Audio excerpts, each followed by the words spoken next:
having the second edition of Pen Pals, and we're chatting today with Kovid Gupta. Thank you, Kovid, for being here with me.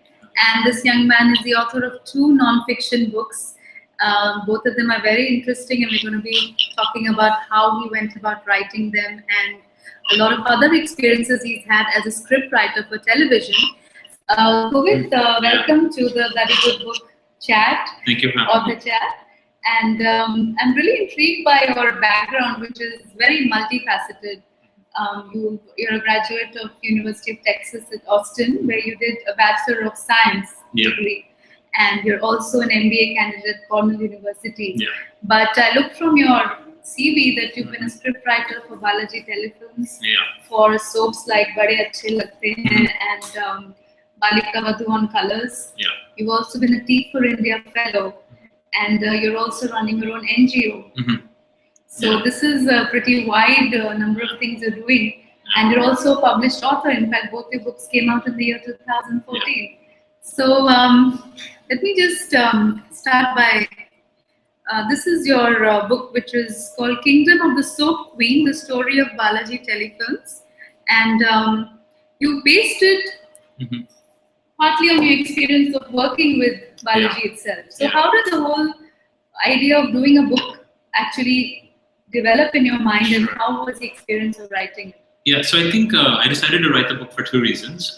The first is I grew up watching Ekta Kapoor shows. I was a big fan of her work, and I wanted to know as much as I could about her and how she managed to become the person that she is today. So I thought a great way of doing this is by writing a book. The second thing is, whenever I would tell anybody that I write for Balaji Telefilms, everybody would ask me thousands of questions. What is it like to write for Balaji? How does Balaji work? How do they manage to make 20-25 shows at one time? And why is it that their movies and television shows are so different from each other in terms of the audiences? So I said, well, okay, let's tell the world in one go. Let's write a book and let's tell everyone how they do it. So that was really why I decided to do it. Go ahead. So it's a biography of Balaji Telefilms, the studio, not of Ekta Kapoor per se. It's about the studio, clearly. And it's really another reason why I wanted to write the book is when I entered the industry 5 years ago, there was very little material out there for me to learn about how the industry works. There were biographies of actors and actresses, but there was very limited information on how do you start up a business in the Hindi film industry, how do you run it, how do you get money. So I thought this would be, being a business school student, I thought this would be a very effective way to study a studio and see how they actually structure the way they do their work. So before we get into the book itself, let me ask you a question about how does a person become a scriptwriter at a place like Balaji? Did you have past experience? Or you just go and sit at the doorstep and keep waiting? So my first show, it's very interesting. My first serial was Balika Vadhu. I started off as an associate writer. I was assisting this man named Rajesh who's the screenplay writer of Balika Vadhu, and he was very kind to me. I had no connections in the industry, so when I was in USA, I would I would look at the credits of the writers of Balika Vadhu, and I would keep messaging them on Facebook. Oh my God. I did that for about 6 months, and Rajeshji said, when you come to India, you come and meet me. So I came to India with 2 suitcases and I met him, and he said, okay, you start off assisting me, and that's how it happened. So there's no magic formula, I guess. So what would you do as an assistant to a screenwriter?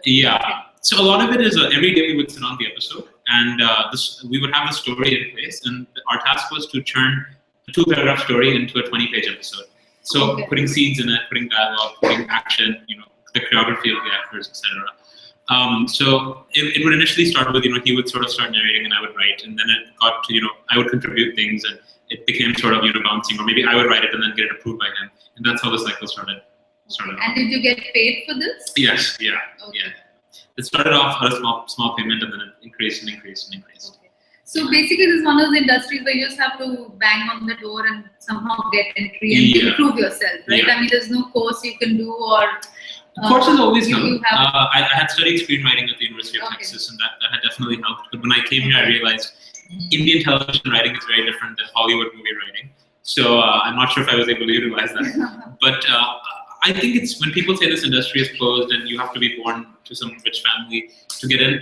I really don't think that's true. I think if you knock hard enough on the doors, people are becoming a lot more receptive to taking newcomers on. And I've seen that whether it's with the books or with TV. So I think it is possible. You just have to keep gnawing at people.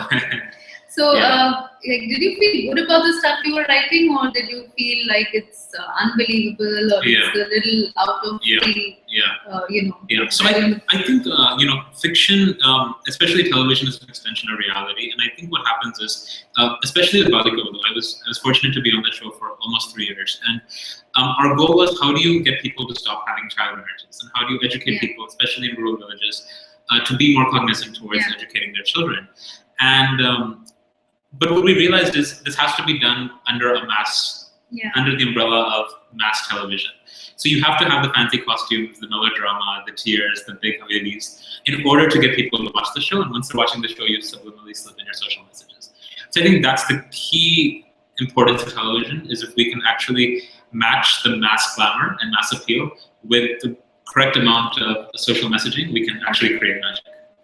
So how different was it working for Balaji compared to Colors? Yeah, I think what's interesting with Balaji is that they've done so much television already, that Ekta Kapoor really has a pulse on what works and what doesn't. And she, also what happens is, not only, she's a producer, of course, so financially she's involved, but she's a creative producer, and I don't think our industry has a lot of them. We do have several creative producers, but she is somebody who is equally invested in the creativity of it. I mean, somebody told me when I wrote this book, someone told me a reference of how at one time the whole scene was reshot because an actress was not wearing earrings, the right earrings in the scene. Okay. And which producer would pay attention to that if they were creating 25 shows? But she really has an eye on every detail, and I think that's one big difference at Balaji that I noticed. Okay, so when you started writing the book, how did you go about it? Because what I noticed is that you didn't actually get a very detailed interview with her. Yeah. You got 15 minutes with Ekta and 1 hour with Shobha, and the rest is based on your work there and your inputs from other actors, producers, writers. So, is it an authorized book, or it's an unauthorized book, or it's, I mean, what? Well, it's a bit of both. It's not the official book on Balaji Telefilms in no way whatsoever, but it is a book for which everybody at Balaji was very supportive. They gave me interviews, and I was able to look at a lot of annual reports and things of the company and the website to get a lot of my information. And because it was a book on Balaji, I really wanted to make sure that I wasn't getting into the personal details of Ekta Kapoor's life. Because if you read the book, the first few pages are about her childhood, and then we jump forward 20 years to look at the company growing. So I really wanted to spend a lot of time speaking to the actors and technicians who are part of building the company beyond just Ekta Kapoor. And that was a very conscious effort to make sure that a lot of the research was done through, spot dadas and singers and even costume people who had been a part of building the company in various ways. So how would you do it? Would you record your interviews, or would you just take notes? Yeah, so what I did is I used to carry my phone around with me to every interview, and I would actually record every interview. So the first 4 months of writing the book was just interviewing, nonstop. I mean, somebody's shooting on some film set here, somebody's here, somebody's house, somewhere in Orbit Mall. I would be traveling all over Bombay interviewing people. After about 4 months, I started, I had about 200, 300 hours of just footage, audio footage. So transcribing all of that, putting it into... You did it yourself? I did it myself, Okay. And so that took another 1 or 2 months. After that was done, then I sort of got to, okay, let's start compartmentalizing things into topics, and then the chapters started.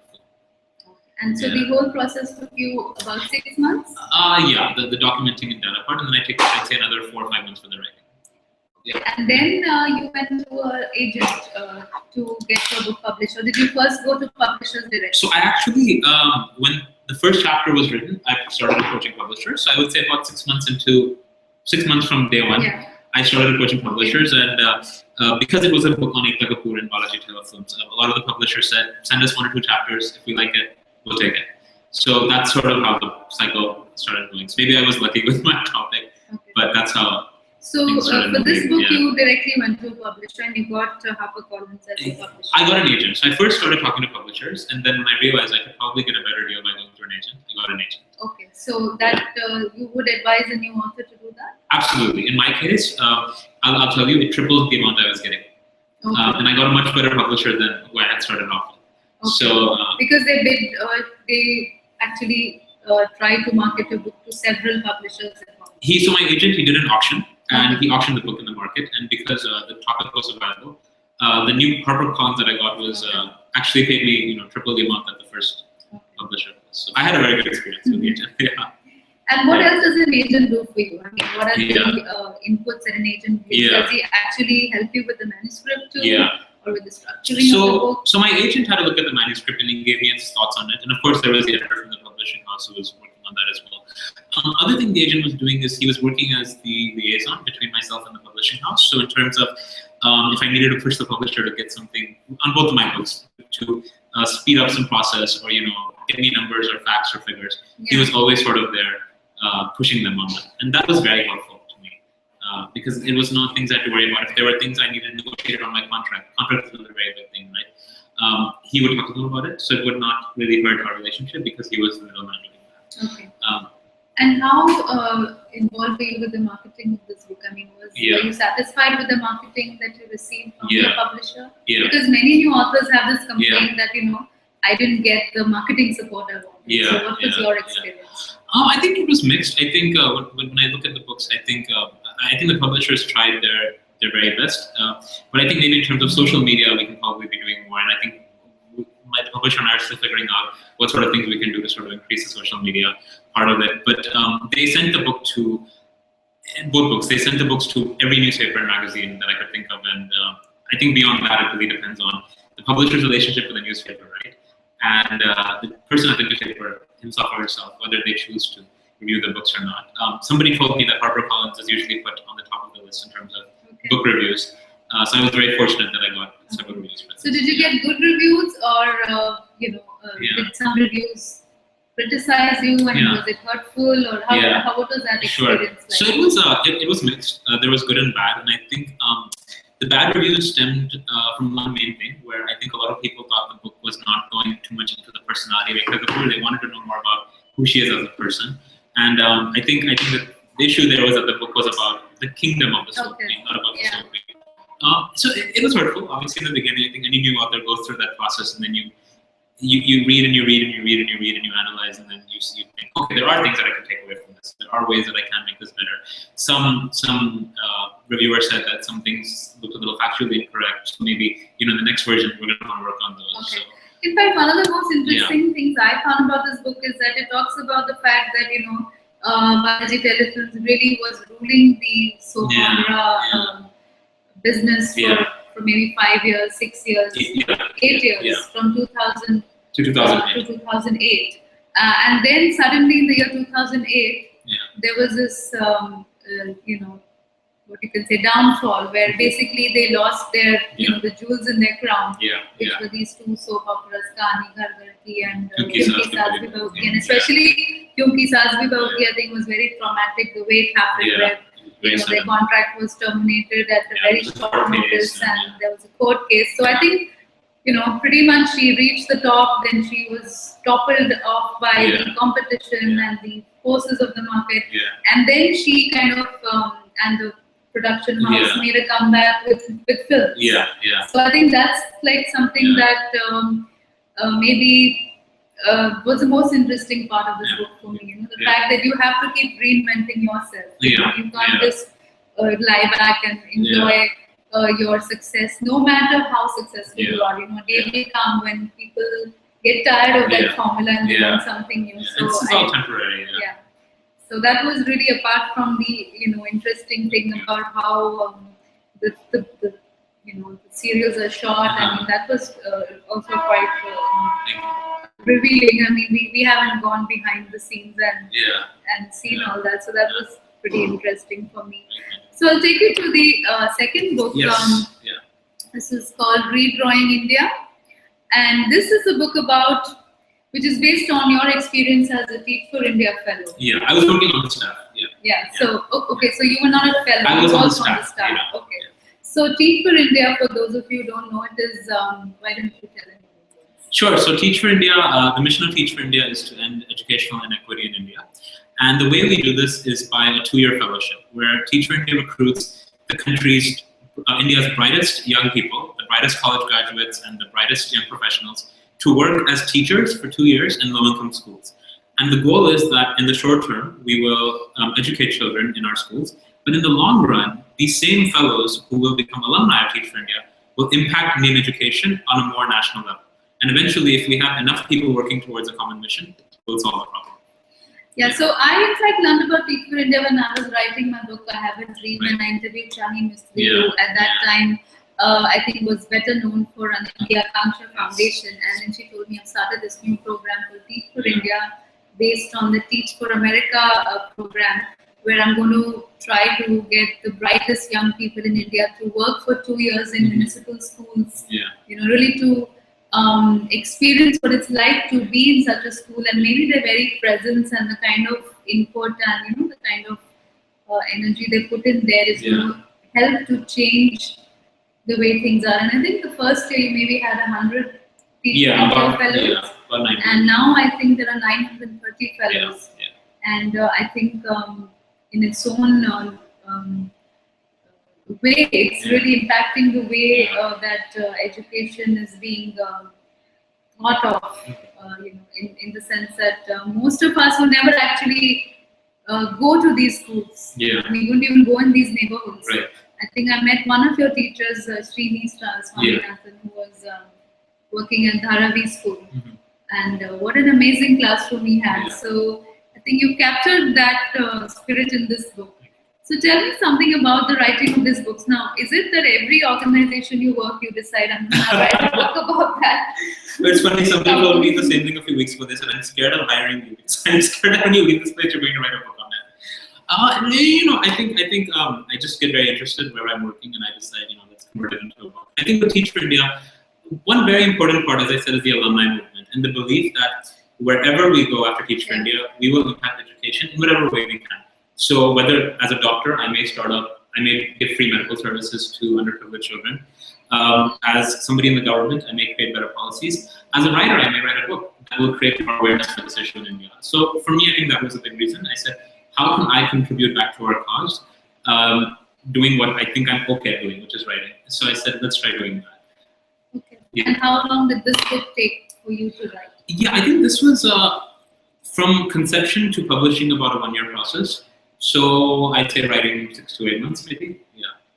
And this book also came out the same year. I mean, both these books came out in the year 2014. So was that planned, or it just happened? It was not. So Kingdom of the Silk Queen was actually planned for 2000. It started in 2012. The work began in 2012. Okay. And it took 2 years to publish. I was new. I was figuring things out, a lot of editing back and forth. So it took 2 years. By this point, we had a lot figured out, and I think that. So the second book, you found it easier to publish? I mean, when you went to the publishers, were you represented by the same agent again? So what's interesting is that I was represented by the same agent, but this book got rejected by about 5 publishers. And it was picked up by the 6th publisher. And I don't know if it was the fact that the first book was on Ekta Kapoor, which is why people just lapped it up. And the second book was not. Maybe that was a part of it. I really will never know the reason why it was rejected by 5 publishers. So your own publisher, HarperCollins, didn't take this, no. Okay. Yeah. And this is Random House, which is now Penguin Random House. Absolutely, So what was the experience of working with 2 different publishers? Was it any different, or it's similar? Yeah, I think the only difference is maybe speed of work. I think certain publishers are fast at doing stuff. Certain publishers take their own time doing things. I think that's one big difference. Otherwise, in terms of support, in terms of resources, I think I had very similar experiences with them. And I think I was very privileged that they're both such strong brands that I was able to sort of use that to get my books out there more. Because being attached to such brands always helps, whether that's you. Okay. So have the books met your expectation in terms of how they're doing in the market, the visibility in bookstores or online booksellers? It's been not entirely, and I think I'm learning day by day how this process works. I was at bookstores and I see I'll see tags saying that these are on discount now, and I start getting worried. And you realize, but then you go 5 days later and there's new books with those. But all the books are on discount. If you go to Landmark, every book is 3 for 2. And sometimes it's stuck in such a way that the cover is covered. Gets, so I think the first time I saw a 3 for 2 sticker on my book, I freaked out and I said, "Who wants this?" And that's why it's on sale. So I think for beginning author, you go through that phase, and the fact that your books cannot stay on the new arrival shelf forever. You have to get over that. After 2 weeks, they're going to move out of there. So that's been interesting. Online, I've been pretty happy. I've been learning more and more as we go in terms of how to get the books to sale better. sell better. Sorry. So it's a learning process. So do you maintain your own Facebook and Twitter and other social media accounts? I do. And do you use them for the for and books promotions, and yeah. other purposes? I mean, how does it work? I mean, does promoting help the book, or it's just about letting people know the book is there? No, I think it absolutely helps. I mean, with Balaji Telefims, for example, I was targeting. There's we have all these television India forums, Tele These are all filmy television sites. So I was targeting those sites and in my tweets and so on and so forth. And I was Okay, so we have a question from Okay. We have a question, I think, which might be of interest to some of the readers and members of Bloody Good Book, which is, what advice would you give to anybody who would like to write a biography? Yeah. Because you've written 2 biographical books. I mean, they're not biography of a person, but of an organization. Absolutely. So, what are a couple of tips you can give people on how to go about it? Yeah. Well, I think the first thing is you have, if you don't already, strike a good relationship with the person you're writing the biography. And that has been my biggest #1 learning in both of these books. Relationship can make or break a book. So because that person is they're giving their life to you, right, to tell the world. So I think building an important relationship. I think speaking to each and every stakeholder in that person's life. I think we tie ourselves into family and friends, but we forget the fact that, I mean, Ekta Kapoor, the first 10 years of her life, she had a nanny who is not there anymore. But every other person I spoke to said that nanny had such a big impact on Ekta Kapoor's life. And I said, if she was still alive, I would have loved to spoken to her. Because that her name was Amma. She used to tell Ekta Kapoor stories in her childhood. Ekta Kapoor, that's how the storytelling interest came. And when Ekta would create these serials, she would show them to Amma because she knew that women like Amma are going to watch her serials. She wouldn't even ask her parents how they like that. So you never know who will be impacting the person's life you're writing about. So I think you should be well aware of all the stakeholders and try to be as neutral as possible. I know it's tricky sometimes. So you would say, how do you define neutral? Meaning you just present an event as a fact, or you don't comment on it, or you don't give your thoughts about that? Yeah. No. Sorry, so I think what I meant by neutral is don't get swayed by what other people tell you. When other people give you information, I usually try to pull the facts out of that. And then, I mean, as an author, commentary is naturally going to flow through, but different people perceive your subject in different ways, and try not to let that affect you if possible. Yeah. Okay. It's tricky, but yeah. Yeah. Okay. And what's next? What's next? So I'm working on a collection of short stories. It's actually, there's 4 short stories. The theme that connects them all is growing up in America as a second generation Indian and what that's like. Because I think when we think of NRIs, we usually think of people, they grew up in India and they went to America and adjusting to life there. And for me,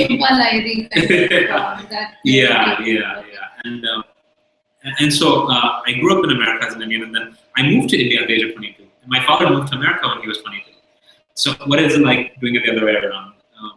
Moving to India when you only heard about it from your parents and you only spent a few summers. Yeah.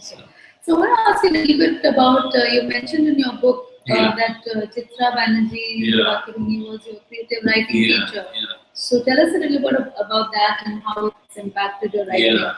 So I was taking her classes when I was in high school, from 9th to 11th grade roughly. And I think she helped lay the foundation for a lot of the early stories that I used to come up with in the fiction sense. And I think beyond that, I think what I realized about being an author is the importance of being humble, of being sort of very grounded, and she's a very grounded person. And also I think just storytelling, short storytelling, how does that work?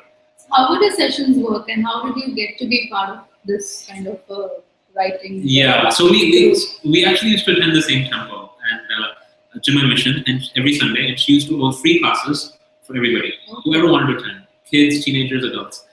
So there would be 10 or 12 of us very interested in writing, and it would age from the range of 12 to 40, 50. And she said, just write whatever you want. And we would come back and we would do a lot of brainstorming, whether she would make us read the thing and say, no, do this, do that, do this, do that. She would make, character charts for us, show us how to graph characters and story plots, and for free, 3 years, free education, from an author of such esteem. So Great experience. And you wrote how many stories, or did you actually complete the book during this phase? In that phase, I must have written about 10, 15 stories. Never compiled them because now when I look back at them, I wrote them as a teenager, so they're not very strong as stories. But definitely, that's where the interest really began. And when I saw that an Indian woman living in America was able to make it as an author and so successfully, it made me realize that wow, it's possible, Because in school, I think we would always meet up Charles Dickens, and we would read these great authors, Scott Fitzgerald, and then so you have this image of an author, and then you realize an Indian woman in America can become such a great author. Well, why can't I? Let me try it. So it was great. So did any other people from that group also actually go on to write any books?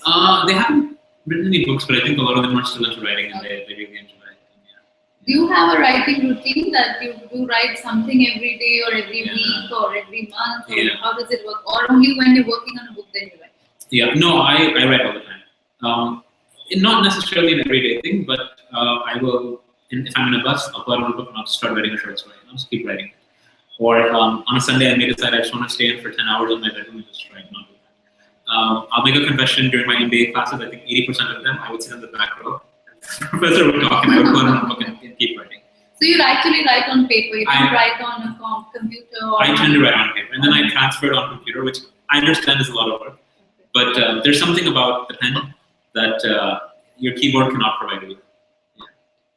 Yeah, there's something about just using a pen. So your initial draft has to be on a paper? Usually, yeah. It depends. In non-fiction, a lot of times I would use the computer because there'd be so much copying and pasting from interviews that it's difficult to write. But fiction, completely completely handwritten. Yeah. So I think the trouble in non-fiction is when you do these extensive interviews and collect so much information, then what exactly to put in the book. That's the real art. I mean, choosing what to put in what sequence so that it makes some sense. And fiction, it's you're not confronted with that issue, but it's more like where to take the story, whether the characters are actually flowing or interesting, or the story's got to move along and catch the reader's attention. And making sure you're not having any logical flaws. That's always. So a couple of final questions. One is, do you actually show your book to the subject before it goes for printing? Like in this case, you did actually show it to I had to Balaji. So she's not suing you because we read somewhere online that you're getting sued by. No. I have yet to hear anything about that. So it might have helped the sales of the book if you had been sued. And although the media has heard about it. So you'd say as a practice it's better to do that. But in the US you have so many authors and they don't actually ever show it to the subjects before the.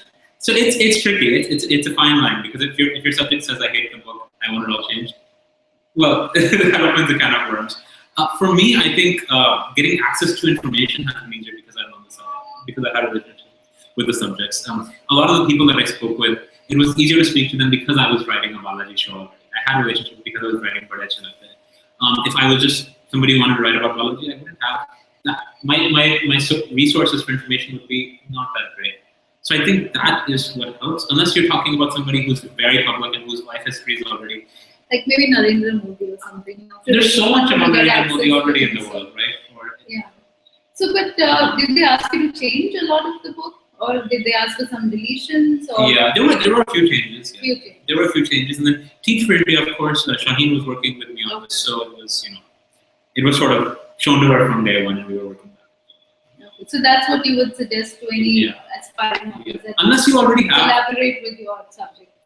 Unless you already have all the information you need, in which case you're okay. I mean, if I had all this information already with me, Well, personally, I also show whatever I write to the subject, but I just tell them that, look, don't rewrite it for me. Like, point out the factual errors.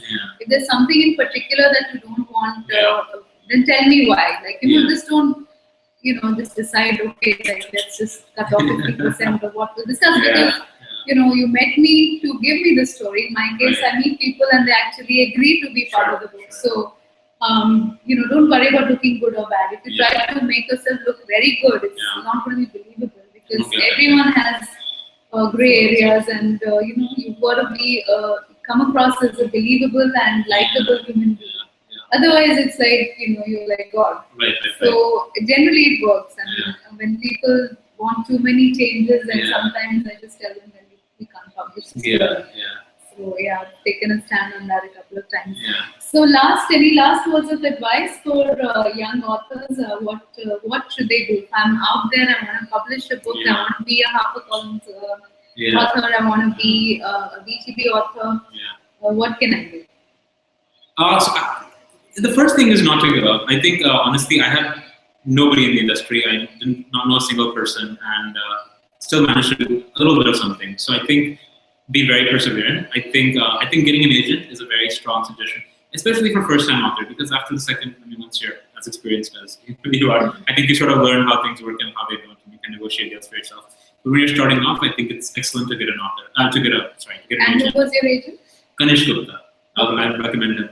And from writer's side, And I think that's great. I think for fiction, something that I'm learning, even I'm starting off short stories because I still don't feel confident about writing a full book. I'm still, let's try with short stories. And if this gets picked up, then we'll build on it.